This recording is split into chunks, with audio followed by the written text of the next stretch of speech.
Hello everyone and welcome to my video lecture series. Okay, so today we are going to start with the chapter respiration and circulation, okay, which is there in the CBSE syllabus as well as the Maharashtra State Board syllabus. Okay, so let's start with that. Okay, so friends, first of all we are going to start with respiration, which is the first part of the chapter. So now what is the need of respiration? Okay, why do we need respiration? So as we all know that there are many processes which are going on in the body, correct, and all these processes require energy for functioning. And where does this energy come from? So the energy is basically coming from molecules which are called as ATP, correct. Now where is this ATP formed? So this ATP is formed through a process which is called as respiration, correct, and it is formed in the mitochondrion. Everybody knows that. So basically what is respiration? Respiration is basically converting the unusable potential energy in the body.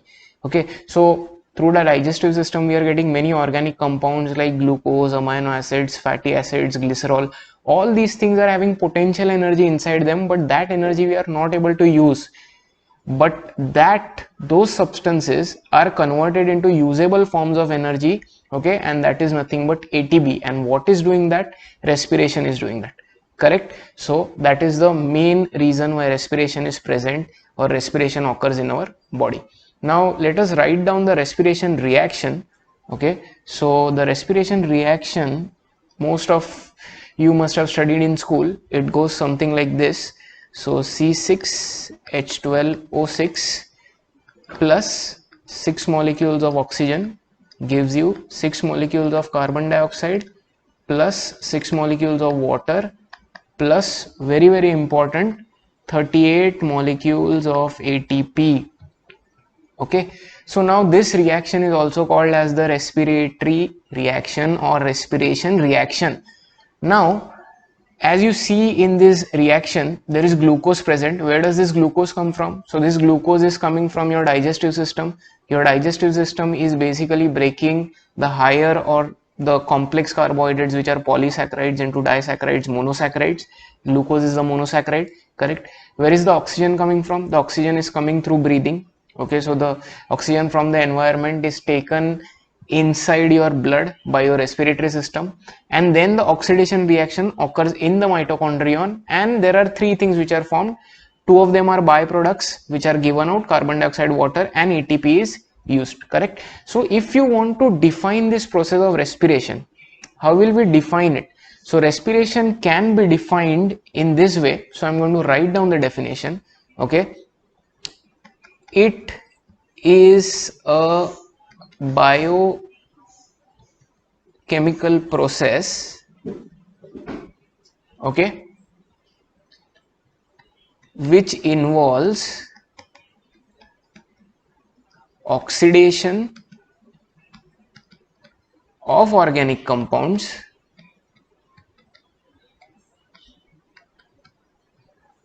in a stepwise or an orderly manner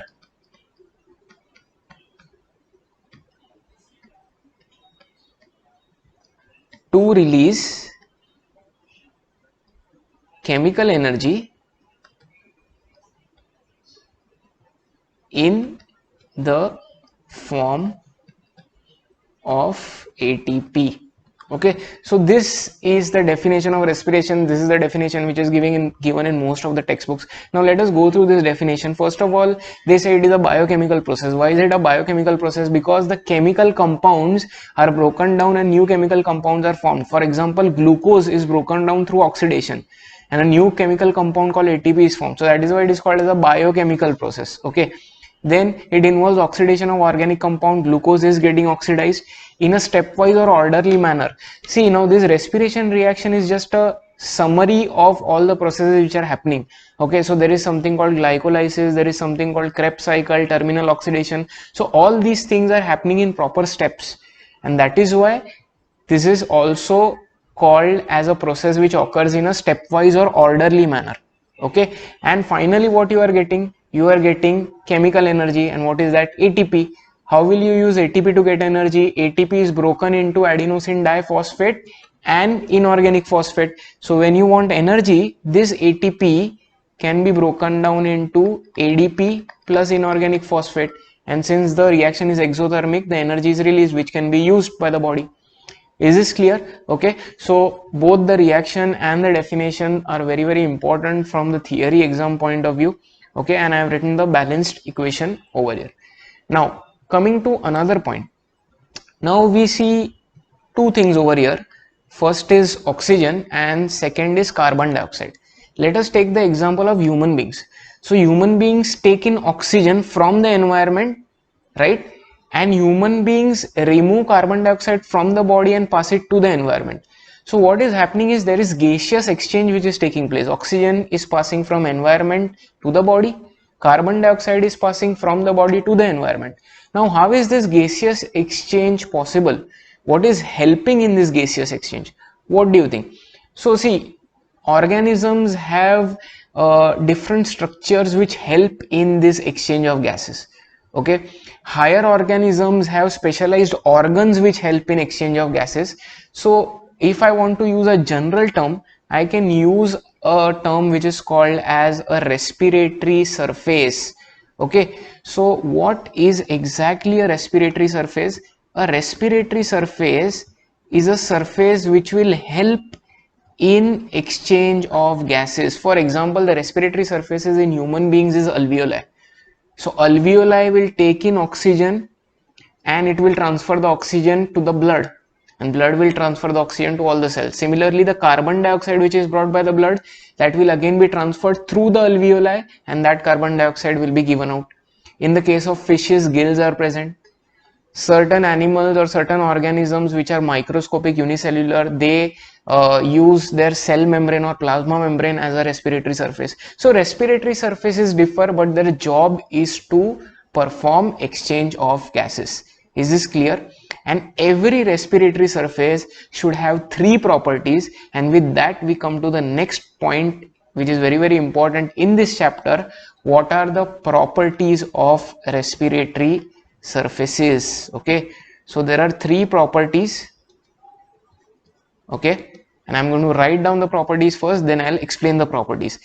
So the first property of every respiratory surface is that it should have a large surface area.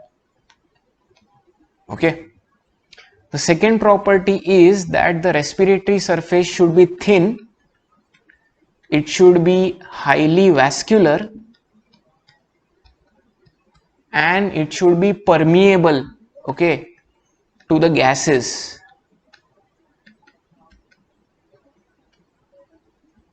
And the last property is that the respiratory surface should be moist. Okay, so these are the three properties which every respiratory surface should have. Now let us have a look at them. First is large surface area. Okay, so why should a respiratory surface have large surface area? Now I am drawing two respiratory surfaces over here. Okay, now just imagine this first one, it is taken in oxygen, correct? So obviously more the surface area, more oxygen will be taken by that respiratory surface, whereas this one, it has less surface area, so it will take in less oxygen. Similarly, removal of waste like carbon dioxide will be much more efficient if the surface area is large. It will be less efficient if the surface area is less. So by default, every respiratory surface should have a very high surface area, so that the gaseous exchange is very good, or it is efficient. Okay, second point, respiratory surface should be thin. Why should it be thin? Because the gases are going to diffuse through this. Okay, the gas oxygen is going to pass through this. Similarly, if you see the carbon dioxide is going to pass through this. Okay, so the gases are going to diffuse through the membrane. So if the membrane or the surface is thick, then the gases will not be able to pass through it. What is diffusion? Diffusion is movement of molecules from higher concentration to lower concentration. Okay, so if the surface is thick, then the gas exchange will not be possible. Okay, friends, I have already made a separate video lecture on diffusion. Okay, so kindly check that out. Okay, anyway, coming back to the topic, so that is why the respiratory surface should be thin, so that easy diffusion or passage of gases is possible. Second is that the second thing is it should be highly vascular. What is the meaning of vascular? So vascularity means more blood supply.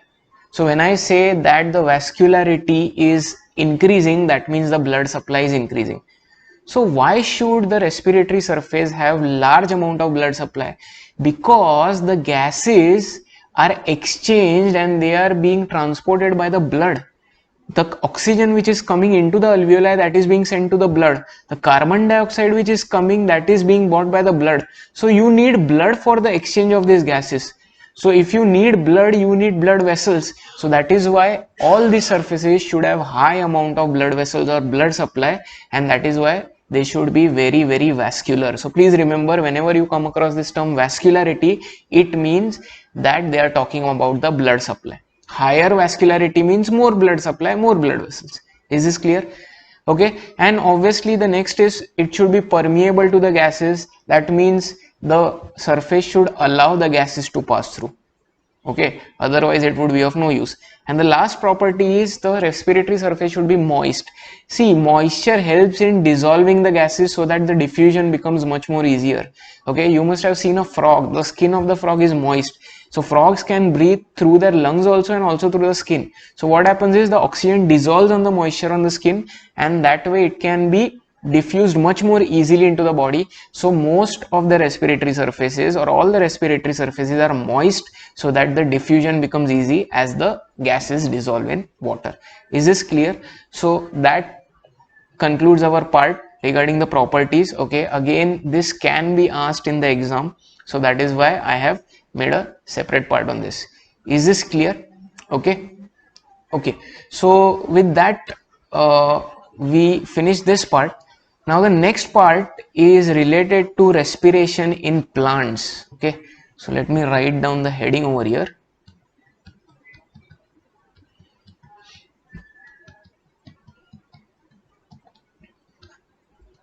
Okay, now first of all, many people confuse respiration with photosynthesis.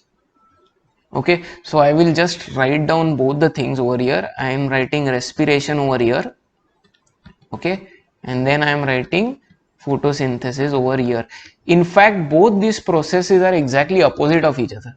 For example, in photosynthesis, okay, the carbon dioxide is taken inside the plant and oxygen is given out. So I am carbon dioxide is taken in, whereas oxygen is given out. The inward arrow towards photosynthesis means it is taken in, the outward arrow means it is given out. Whereas in respiration, what is happening is oxygen is taken inside the plant and carbon dioxide is given out. Please remember, both of these processes are exactly opposite, and plants also undergo respiration. So many people think they don't undergo respiration. They do undergo respiration. So even in plants, oxygen is taken in, carbon dioxide is given out. So don't confuse it with photosynthesis. Okay.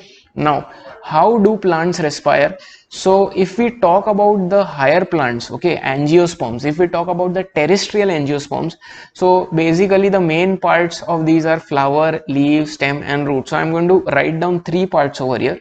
Okay, leaves, stem and roots, and all these three parts are capable of respiration.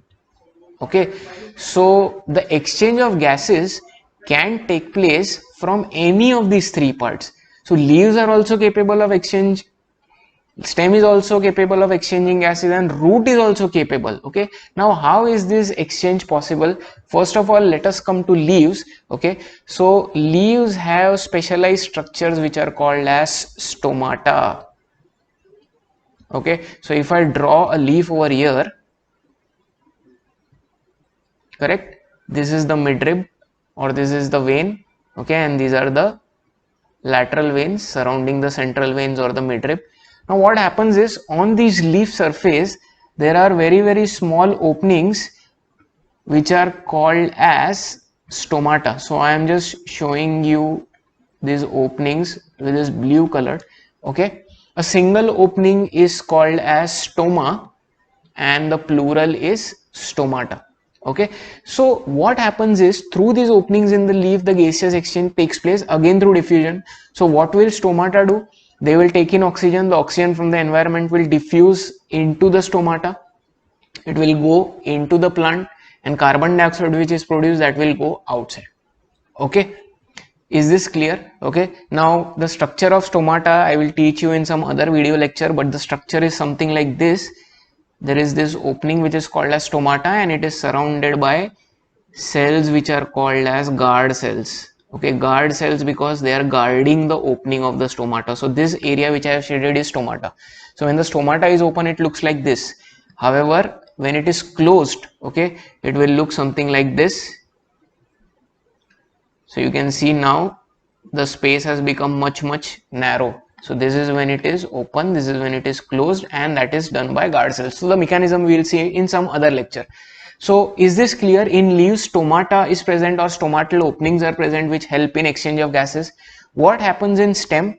So in the case of stem, now you know that stem is very thick and woody. Okay, the leaf is very thin. So in the case of stem, specialized openings called lenticels are present.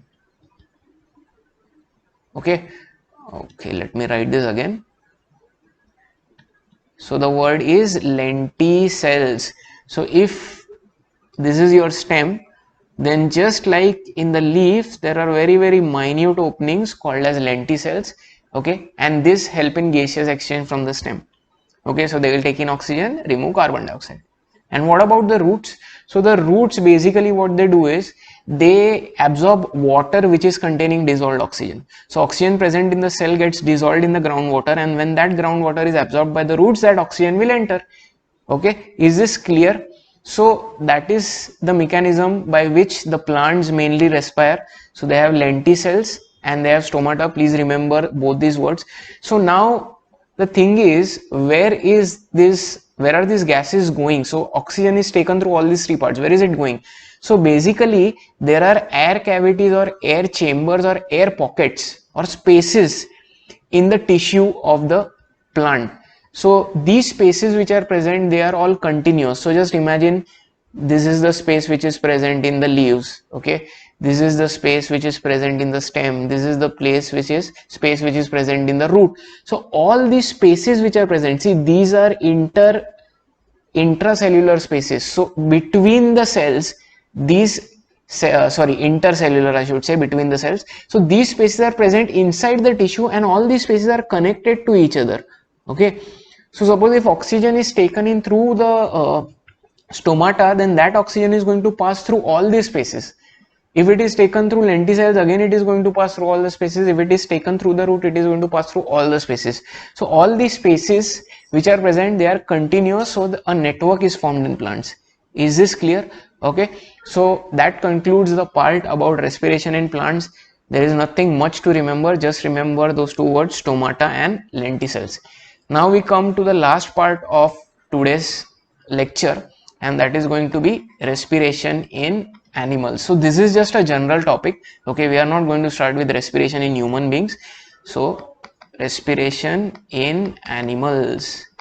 See, respiration in animals is not as easy as we studied in plants, because the respiratory mechanism in animals differs from animal to animal.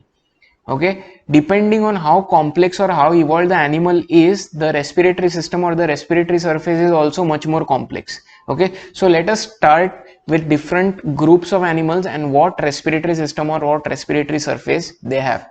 Okay, so the first thing is, suppose if we consider protists. Okay, protists are organisms like amoeba, paramecium, or we consider the sponges, okay, or porifera, or we consider phylum Coelenterata or Cnidaria. So all these animals are very simple animals. They are not highly complex.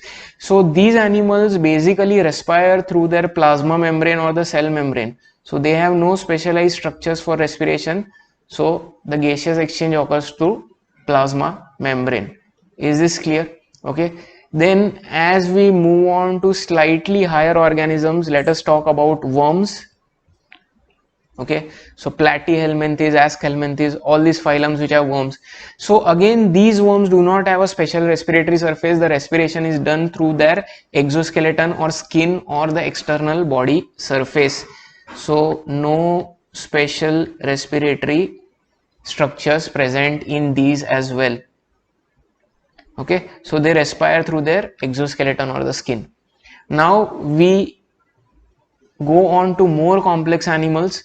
Okay, now we go on to insects. Okay, now insects belong to phylum Arthropoda. Phylum Arthropoda has a lot of different classes. Okay, and as you go higher up the class hierarchy, you will see that the respiratory system is also advanced. So in the case of insects, there are structures which are called as spiracles, okay, and also tracheal tubes.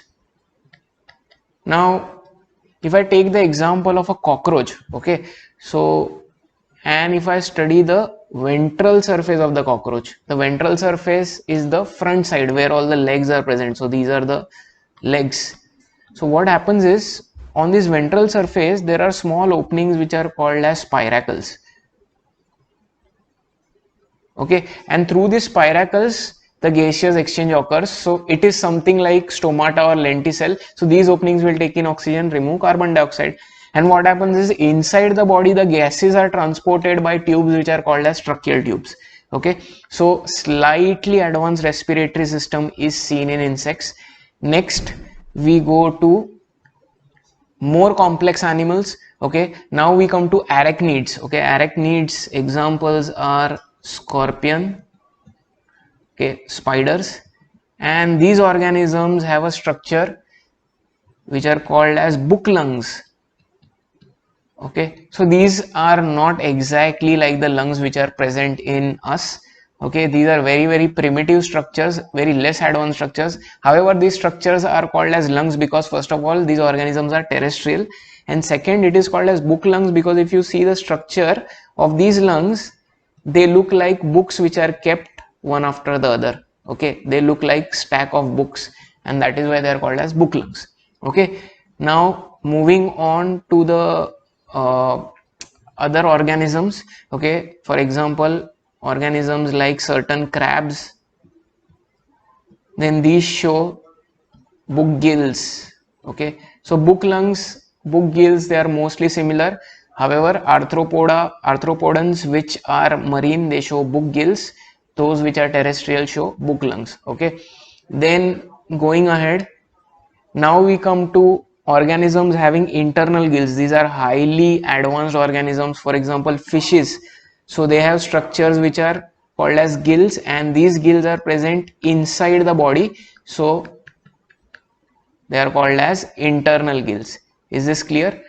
Next we move on to organisms which have external gills. For example, some of the amphibians. Okay, one example is an amphibian which is called as salamander, and even tadpole larvae of frog. So both these examples, they show external gills. What is the meaning of external gills? So external gills like are present outside on the skin. So if suppose this is the head, then the head will bear many branches like surfaces which are further branched, and these are gills. Okay, but they are present outside the body, and that is why they are called as external gills. Okay, so they show external gills. Then there are certain animals which do not show a highly developed respiratory system. For example, turtle. Now turtle belongs to class Reptilia. However, it doesn't show any respiratory system as such. Okay, so it has an opening which is called as cloaca, and through that respiration occurs. And finally we come to the most advanced organisms. Okay, and there are three classes in this. So mammals, aves, and reptiles. All these three show the presence of lungs. Okay, so reptiles example, if you see, turtle is a kind of an exception. It is not having lungs, it is having an opening called as cloaca, but apart from that all the other reptiles, mammals and aves have lungs. So this is how the respiratory system is graded. Okay, so if you see, from a simple cell membrane we have moved on to very complex structure called as lungs. So it is not as simple as that present in plants. Okay, so with that we finish today's lecture. Okay, the next lecture is going to be on human respiratory system. It's going to be a proper anatomy lesson. Okay, so this was more or less like an introduction part. uh, Friends, I would like to point out two things. Okay, first is I have made a video called as respiration versus breathing, so be sure to check that out. And the second one I already told you beforehand, so please check that video out as well. Okay, and that concludes our lecture for today. Thank you very much.